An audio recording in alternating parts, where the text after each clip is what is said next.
ويريكم آياته فأي آيات الله تنكرون.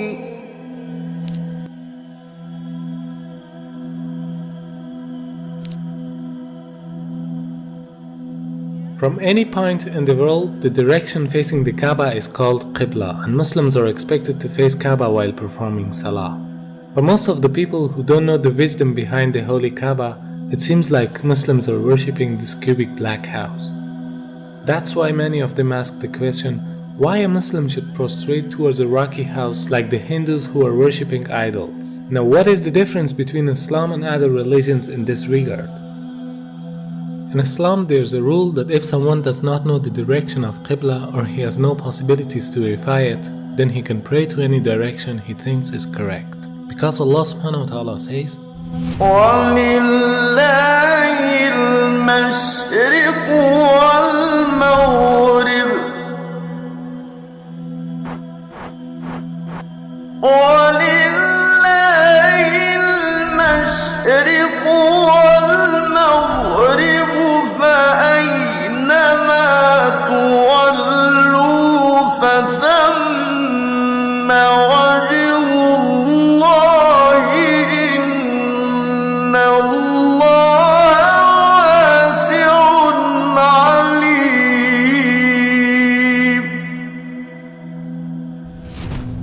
From this verse we can understand that the meaning of prostrating towards Kaaba is only to be united. Otherwise, everywhere is belonging to Allah subhanahu wa ta'ala. No Muslim ever worships the Kaaba when you offer Salah. Kaaba is the Qibla, it is the direction. We Muslims, we believe in unity. Now when we offer Salah, suppose we want to offer Salah here. Some will say, let's face north, some will say south, some will say east, some will say west. For unity, Allah says in the Quran, Surah Baqarah, that wherever you are, face towards the Kaaba. So Kaaba is the Qibla, it is the direction. So we are facing in that direction, but no one worships the Kaaba. Furthermore, if yet you have doubts, if you read the hadith that's mentioned in Sahih Bukhari, volume number 2, in the book of Hajj, chapter 56, hadith number 675, Hazrat Umar, may Allah be pleased with him, near the second Caliph of Islam, second Khalifa, he said that this black stone pointing at Hajar Aswad, black stone, it can neither benefit me, it can neither harm me. Just because my Prophet kissed it, I'm kissing it. This statement that this black stone can neither harm anyone nor benefit anyone is sufficient to prove that the Muslims don't worship the Kaaba. Furthermore, at the time of the Prophet, there were Sahabas, there were companions of the Prophet who stood on the Kaaba and gave the azan. No idol worshipper will ever stand on the Kaaba and give the azan, proving that no Muslim ever worships the Kaaba. It's only the Qibla, it's a direction. Not only Salah towards the Kaaba, rather the circumambulation is also a sign of unity.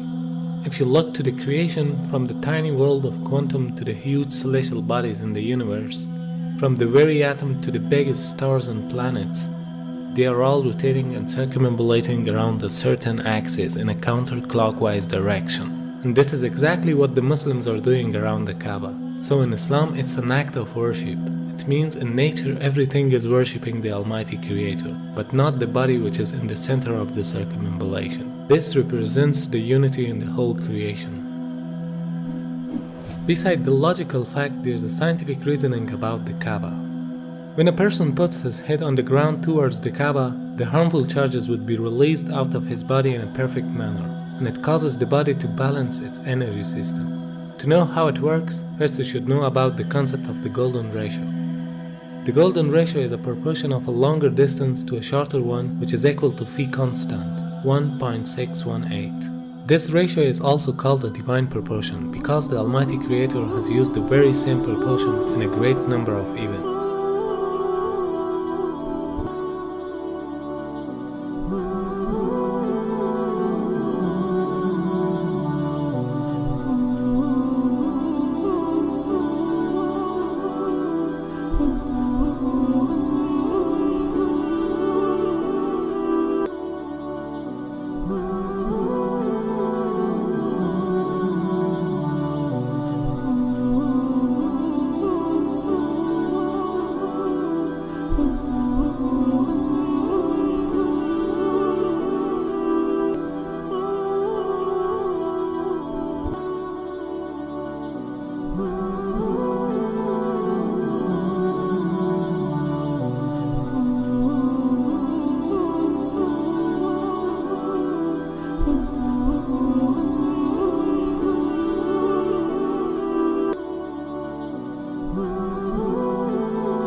golden mean in itself is an evidence of creation. If we apply this ratio on Earth, we'll find out that the golden point of the globe is the city of Mecca, whereas the golden point of Mecca is holy Kaaba. So because it's the golden point of the globe, it is the strongest energetic field on Earth. فالمركزية جاءت واخد بالك في الاتجاه العلمي، بمعنى ايه؟ ان هم لما طلعوا في الفضاء وصوروا فلقوا الارض كرة معلقة ومظلمة، ولذلك حتى الراجل قال ايه؟ اجدها كرة مظلمة معلقة، من الذي علقها؟ هو يريد هو أرمسترونج. وكان كأنه يريد أن يقول بلسان الحال لا بلسان المقال الله الذي علقها. ووجدوا فيها شعاع يخرج من الأرض كتبوه في الشبكة العنكبوتية في الإنترنت وخلوه على مدى 21 يوم ثم أخفوه لماذا؟ يعني الأمور تتبع يعني مقاصدها يعني إخفاؤه دعنا نقول إنه له دلالة مثلا، له دلالة كبيرة جدا. لسبب لأن هذا البيت العتيق، يعني هم لما جم ولقوا فيها شعاع، لما لقوا هذا الشعاع ابتدوا يركزوا الصورة فوجدوا إنه خارج من مكة، وبالتركيز وجدوا إنه خارج من الكعبة.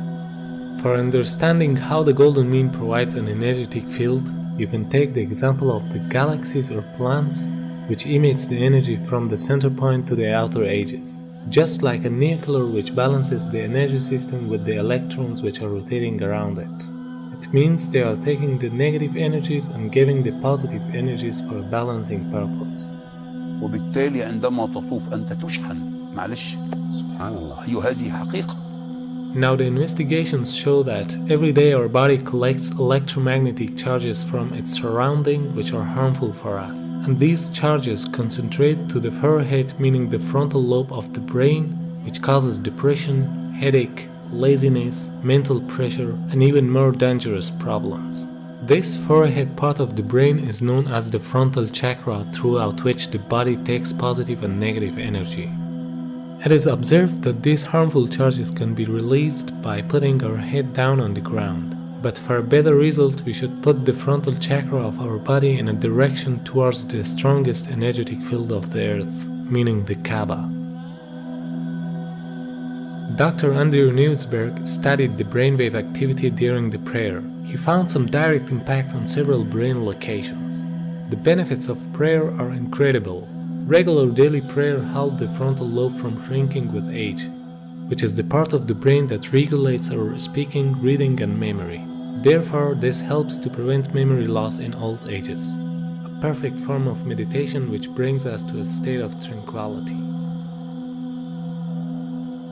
وهناك بحث أن صخور مكة البازلتية السوداء هي أقدم الصخور الموجودة في العالم. هذا كلام حقيقي. أقدم الصخور. أيوة. وهذا أثبت علميا وبحث منشور، وليس أخذوا صخور بازلتية من مكة وشافوا المناطق اللي بتتكون هنا. الأمر إنه المتحف البريطاني فيه 3 شرايح من الحجر الأسود، وقالوا هذا الحجر ليس من صخور المجموعة الشمسية. The latitude of the coordinates of Kaaba is 21 degrees and 25 minutes. The first verse that describes Kaaba is the verse 225. Could this mathematic harmony be a simple coincidence? The possibility of numbers depicted in the Quran with order number 114 rising until verse 286, which describe the Kaaba for the first time, has a chance of 1 in 100,000 for them to appear next to each other. Surah 2, verse 125. The part of the coordinates after the comma can be described in the form of minutes, as well as in ratios of percentages. In order to handle the upcoming objections, when we look at the coordinates of Kaaba by changing them to percentage ratios, we come across the following verse. Surah 2, verse 142. Hence, no matter how we look at it, there is a sign in the verses that point to Kaaba and this could only be possible with the wisdom of God. Although there are scientific facts behind every command of Allah subhanahu wa ta'ala, but the Muslims should obey them without any reasoning. Because there is always a wisdom behind any order of the Creator that people cannot easily unlock the secret. But for us it is important to seek the satisfaction of our